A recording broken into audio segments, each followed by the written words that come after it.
देखिए भगवान चित्रकूट आने के बाद भी प्रसन्नता में रूह नहीं रही। हमारे जीवन में जरा कष्ट आ जाता है। जंगल भेजना तो दूर की बात, जरा कष्ट आ जाए, जरा व्यवस्थाओं में अव्यवस्था हो जाए घरों में, जरा श्रीमान जी को पानी का गिलास देने में देरी हो जाए, महाराज फिर देखो कितना क्रोध करते। रोटियां गर्म से ठंडी हो जाएं, रोटी में घी ना लगाओ, सीधे थाली फेंक देते हैं। और मेरे राम जी कहां हैं? जंगल में। गोस्वामी जी लिख रहे हैं कि जो आनंद देवलोक में देवराज इंद्र अपनी पत्नी सुचि पुत्र जयंत के साथ जैसे इंद्र देवलोक में रह रहा है, वैसे ही राम जी चित्रकूट में लेटे हुए चटाई में एकदम आनंद से मुस्कुरा रहे हैं। याद रखिएगा, ये सुख और दुख क्या है? ये वास्तव में सुख और दुख हमारे मन की स्वीकार्यता और अस्वीकार्यता का नाम ही सुख और दुख है। जो परिस्थिति को स्वीकार कर ले वो सुखी, और जो परिस्थिति को अस्वीकार कर दे वो दुखी। भाई कोई आपके पास पानी का गिलास लाया और पानी का गिलास आधा भरा हुआ है, तो एक भाव क्या कहता है? एक भाव ये कहता है कि चलो आधा तो भरा हुआ है, क्या चलो कम से कम आधा तो भरा हुआ है। और दूसरा भाव, अरे आधा खाली है, पानी वही गिलास वही, भाव बदल गया। क्या भाव बदला? एक कह रहा है चलो कम से कम आधा तो भरा है, और एक कह रहा है आधा खाली है। पानी वही गिलास वही, किंतु अंदर का विचार बदल गया। तो सुख और दुख क्या है? बोले परिस्थिति को स्वीकार कर लेना ही सुख है, और परिस्थिति को अस्वीकार करना ही दुख है। इसी कारण स्वीकार करते जाइए। क्या स्वीकार करते जाइए? बोले राजी हैं हम उसी में। किसमें?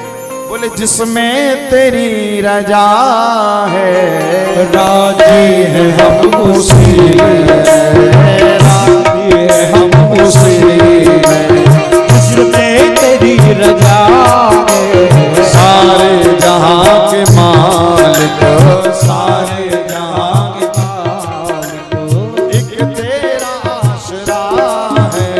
सारे जहां के मालिक, एक तेरा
कुछ तुम्हें खबर है।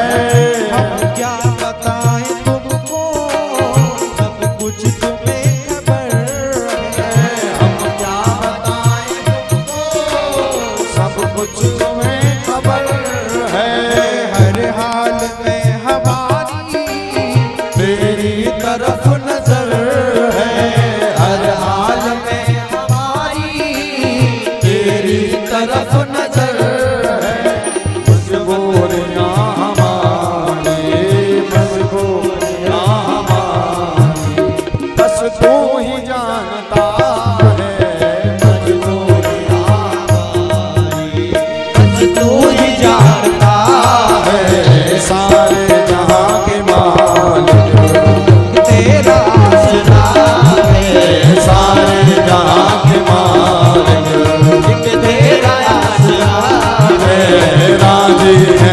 उसी में, राजी हैं हम उसी किसमें?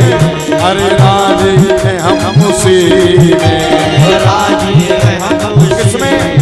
अरे जिसमें तेरी रजा है, राजी है हम उसी में, जिसमें तेरी रजा है राजी है हम उसी में, राजी हैं हम उसी राजी है हम उसी में, राजी हैं हम उसी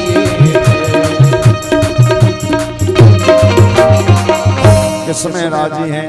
बोले जिसमें तेरी रजा है, अरे राजी हैं हम उसी में। अच्छा देखिए, इसके अलावा कोई उपाय भी नहीं आपके पास। यदि आप सोचो कि जो हम चाहते हैं वो हो जाए और वो ना हो, तो फिर क्या कहते हो आखिरी में? अब तो भगवान की मर्जी पे छोड़ दिया है। अरे जब बाद में ही छोड़ना तो पहले ही छोड़ दो भाई। जब छोड़ना ही है, आखिरी में क्या कहते हैं? अब तो भगवान भरोसे छोड़ दिया। अब तो क्या, शुरू में ही छोड़ दो। जो इतना समय बर्बाद कर दिया ना खुद की लगाकर, वो गलती की है। भगत क्या कहता है? हार चुका हूं सब अपनी लगाकर, अरे दे दो सजाया इनाम मेरे अलबेले श्याम, हो अलबेले श्याम मेरे मतवाले श्याम, अलबेले श्याम मेरे मतवाले श्याम। भक्त क्या कहता है? तेरी मर्जी का क्या हूं मैं? तेरी मर्जी का मैं हूं गुलाम, अरे मेरे अलबेले राम। जब भगत अपने, अच्छा देखो, जो अपनी लगा रहा वो भगत नहीं। वो भगत कब बनता है? जब कहता है अरे दीन बंधु दीनानाथ, ये सब कारबार अब तुम्हारे हाथ। कब? जब अपनी से हार जाते हो तब वो भगत नहीं, शुरू में ही छोड़ दे। श्रीमद् भागवत, कुंती द्रौपदी क्या किया? पहले सबको याद किया, पुरजन परिवारजन, पांडवों को, कृपाचार्य को, द्रोणाचार्य को, कोई नहीं आया। तब कृष्ण कृष्ण महाबाहो, हे गोविंद अब तुमको ही आना पड़ेगा। कन्हैया कह रहे मैं तो कब से खड़ा हूं, तू बुला ही नहीं रही। तू एक बार यदि कृष्ण का भी कह देती तो मैं दौड़ कर आ जाता। अच्छा, एक जगह द्रौपदी ने ठाकुर जी से प्रश्न किया, प्रभु आज मेरा वस्त्र ये दुर्योधन दुशासन खींच रहे हैं, क्यों खींच रहे हैं? क्योंकि ये मुझे जुए में हार गए। कन्हैया ने कहा बिल्कुल ठीक। तो बोले प्रभु क्या जब हम आपके भरोसे हैं, आपके आश्रित हैं, तो आपको ऐसी लीला नहीं रचनी थी कि पांडवों को जितवा देते? हरवाया क्यों? तो भगवान ने कहा द्रौपदी मैं तो कब से पांडवों के साथ में खड़ा था कि ये एक बार जैसे कौरवों ने, दुर्योधन ने, दुशासन ने खेलने के लिए, जो खेल चल रहा था वो खेल खेलने के लिए अपने मामा को बुलाया, शकुनी को। क्यों? बोले जरा आओ बताओ कौन सा दाव चल रहा है। किंतु ये तेरे 5 पति अपने से लगा रहे थे सब। मैं तो कब से बाहर खड़ा था कि इनको जरूरत पड़ेगी तो एक बार जैसे ही ये जानबूझकर भी कृष्ण का भी कह देते तो मैं दरवाजा खोलकर सीधे अंदर आ जाता, किंतु एक बार भी इन्होंने मेरी याद नहीं की। अरे मैं तो खड़ा था बाहर और मैं बैठा भी नहीं था, मैं खड़ा था, सुन रहा था। एक बार यदि अर्जुन कह देता ना कि हे द्वारिकाधीश अब आज आप आ जाओ, हम हारने वाले हैं, द्रौपदी कभी तू हारती नहीं, तू हमेशा जीत ही जाती। आज हारी क्यों? क्योंकि इन पांडवों ने मुझे भुला दिया। कथा क्या कहती है? जीवन में जब हम कर्म करते हुए, व्यवहार करते हुए इतना डूब जाते हैं उन कर्मों में, व्यवहार में, हम क्या करते हैं? हम राघव जी को ही भूल जाते हैं। और ठाकुर जी कहते भैया सबको याद कर लिया, मैं ही रह गए। इसी कारण प्रयास करिए, हर काम में भगवान को याद करते हुए ही कार्य करिए, वरना क्या होगा? परिणाम कुछ भी हो सकता है। इसी कारण भक्त क्या कहता है?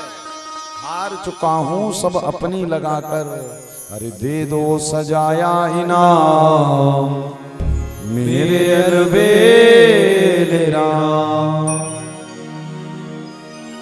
अंत में तो कहना ही है ना कि हम भगवान भरोसे, अरे पहले ही कह दो कि करन करावन आप हिया, कुछ भी नहीं मानव के हाथ। मेरे राम जी कहाँ पहुंचे हैं? राघव जी ने चित्रकूट पहुंचकर भगवान चित्रकूट की चटाई में लेटे हुए भी मुस्कुरा रहे हैं। सुखी कौन? बोले जो परिस्थिति को स्वीकार कर ले। देखिए गोस्वामी जी लिख रहे हैं क्या, जब जब राम अवध सुधि कराही। ऐसा नहीं है कि राम जी को अवध याद नहीं आता, ऐसा नहीं है कि राघव जी को अयोध्या की याद नहीं आती, महाराज खूब आती। स्वामी जी ने यहां लिखा भी है, क्या लिखा है कि जब जब राम अवध सुधि कराही, क्या होता है? तब तब बारी विलोचन भरही। भगवान बड़े बड़े आंसुओं से रोने लगते हैं। सीता जी के सामने नहीं रोते, लक्ष्मण जी के सामने नहीं रोते, जो पर्णकुटी बनी उसके पीछे जाकर राघव जी खूब रोते। क्यों? अयोध्या की जब याद आ जाती है, कौशल्या की गोद याद आती है, चक्रवर्ती जी की जब याद आती है कि मैं पिता से कहकर आया था, तो उसी समय हमारे राघव जी के नेत्र सजल हो जाता। अच्छा देखिए, लक्ष्मण जी के सामने, सीता मैया के सामने रुदन क्यों नहीं कर रहे? यदि इनके सामने रोएंगे तो फिर इनको कौन संभालेगा? भगवान खूब रोकर फिर लक्ष्मण जी के पास आते हैं, सीता जी के पास आते हैं। क्यों? जब ये दोनों रोते हैं तब मेरे राघव जी इन दोनों को संभालते हैं। इसी कारण गोस्वामी जी ने लिखा है कि तब जब जब राम अवध सुधि कराही। अच्छा देखिए, इतना रोते हैं राम जी, इतना रोते हैं कि भगवान राम जो कैसे हैं, कमल पुष्प के समान जिनका मुख है। और आपने देखा कमल पुष्प पर यदि जल की एक बूंद भी आ जाए तो वो जल की बूंद जब हट जाती तो उसका निशान वहां पर पड़ जाता है। और हमारे राघव जी का मुख कैसा है? कमल पुष्प के समान। राघव जी जब रोकर आते हैं आंसू पहुंचकर, तो आंसुओं की लंबी लंबी धारियां राघव जी के श्री मुख पर बन जाती हैं। सीता मैया देखकर समझ जाती है कि प्रभु को आज अवध की याद आ रही है। लक्ष्मण जी भी समझ जाते हैं। अच्छा देखिए, जब राघव जी को अवध याद आता है तब सीता और लक्ष्मण नहीं रोते। क्यों? प्रभु अभी अभी रोकर आए हैं हो, और इनके सामने यदि हमने भी रोना शुरू कर दिया फिर कब रोते? जब भगवान अयोध्या की याद भूल जाते हैं तब सीता जी को कौशल्या की याद आ जाती है।